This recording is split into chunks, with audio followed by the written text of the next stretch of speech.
This is the first look at the handlebar cover and instrument cover. This is only the first coat. It's a tack coat. And the tack coat is only designed so you can get a little bit of paint on there so it'll stick to the surface, so your next two coats will stick a lot better to your first tack coat.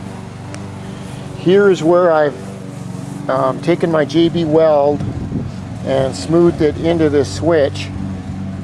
This other switch is the same way, but unfortunately on the back of the switch one of the wires broke off right at the base. You can see right here where the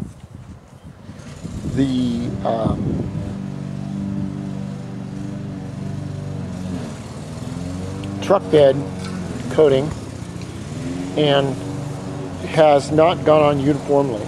The first thing I did was to make sure I turned it over first and got all along these edges right here.